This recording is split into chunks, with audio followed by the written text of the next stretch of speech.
우리는 하루 종일 자신과 이야기합니다. 창피했던 순간을 떠올리고 미래에 대한 희망을 말하고 걱정과 고민을 이야기합니다.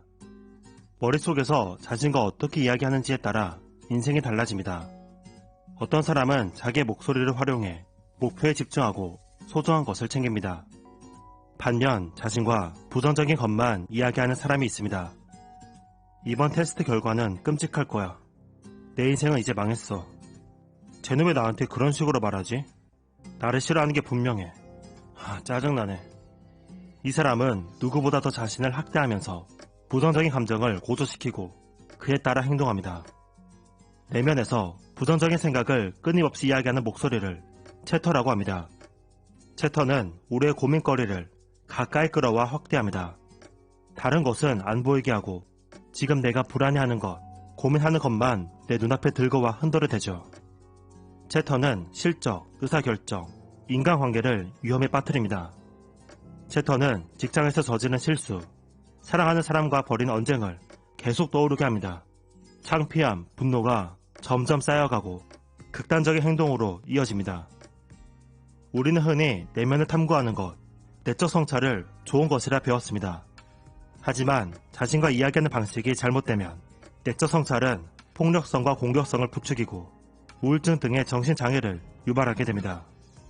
내면의 대화가 채터로 변질되지 않게 당신의 목소리를 조절해야 합니다. 이선 크로스는 내면의 대화를 전문적으로 연구하는 심리학자입니다. 그의 책 채터, 당신 안의 해방꾼은 동료 심리학자 애덤 그랜트, 캐롤 드웨, 앤젤라 덜크워스가 극찬한 책이죠. 채터는 우리의 집중력을 뺏어갑니다. 사랑하는 사람과 싸우고 난 뒤에 일에 집중하지 못하고 책을 읽기 힘든 적이 있을 겁니다. 채터가 끊임없이 싸웠던 내용을 복귀하고 화를 더 부추기기 때문이죠. 정서적 고통은 뇌가 느끼기에 꽤 심각한 위협이라서 집행 기능과 관련된 신경세포가 그 문제에 매달리게 됩니다. 다른 일을 할 수 없게 만들죠. 채터가 집중을 방해한다는 연구는 무수히 많습니다. 채터에 시달리는 학생은 성적이 떨어지고 배우는 무대에서 얼어붙는 자신의 최악의 상황을 상상합니다. 투수는 자세를 의식하느라 오히려 폭투를 던지게 되죠.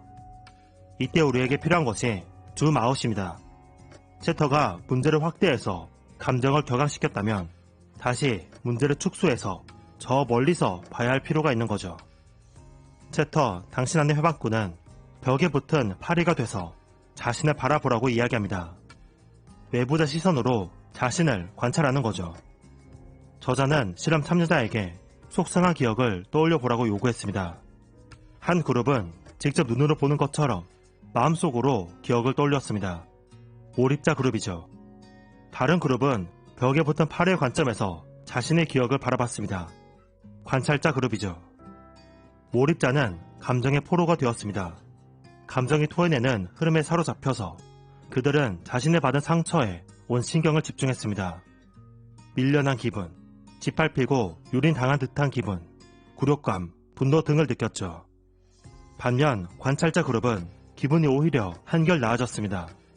문제를 한층 명확히 보고 과거 사건을 지금의 나에게 도움이 되도록 재해석했습니다. 여러 심리학자가 진행한 연구에서도 줌아웃은 채터를 억제하는데 효과적으로 나왔습니다. 적대감과 공격성이 떨어졌고 투쟁 도피 반응이 억제되었습니다. 우울증을 앓는 사람에게도 효과적으로 나타났죠. 그런데 한참 채터가 날뛸 때 벽에 붙은 파리가 되기란 쉽지 않습니다. 그렇게 상상하는 데는 시간이 걸리기 때문이죠. 이때 1초 만에 관찰자 시점으로 나를 바라보는 방법이 있습니다. 자신을 3인칭으로 부르는 것입니다. 만약 친구를 만났을 때 자신을 3인칭으로 불렀다면 예컨대 있잖아 누구누구는 아이스크림이 먹고 싶어 라고 말한다면 욕을 먹을 겁니다. 귀여운 척 한다며 한 대 맞을지도 모르죠. 하지만 혼자 있을 때 그리고 채터에 시달리고 있을 때라면 자신을 3인칭으로 불러보세요. 이렇게요. 태민아 진정해. 잘하고 있어. 누구나 실수할 때가 있는 법이야. 지금부터 조금씩 해나가면 돼. 기운내. 너는 할 수 있어.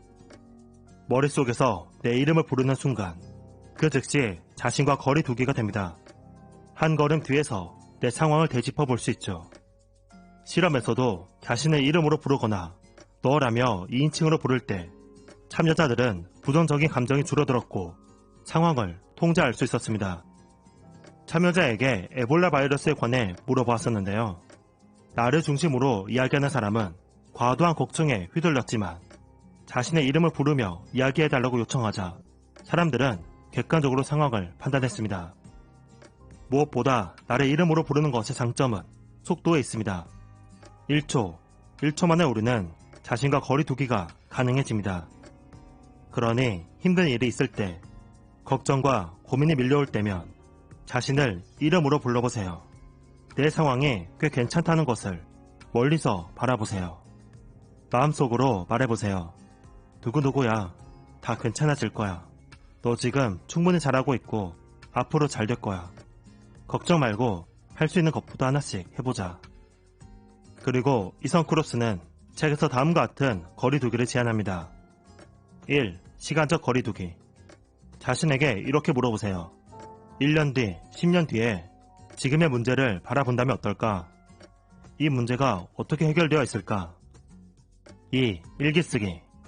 일기는 화자 입장에서 자신을 바라보게 해줍니다. 실험 결과 오늘 겪은 부정적인 상황에 대해 15분 동안 일기를 쓰는 것만으로도 더 나은 기분이 되고 병원을 덜 방문하고 더 건강한 면역 기능이 생겼습니다. 그리고 제가 책을 읽으면서 가장 크게 생각을 고친 게 하나 있습니다. 과학을 믿는 저는 미신이나 의식이 쓸모없는 것이라 생각했습니다.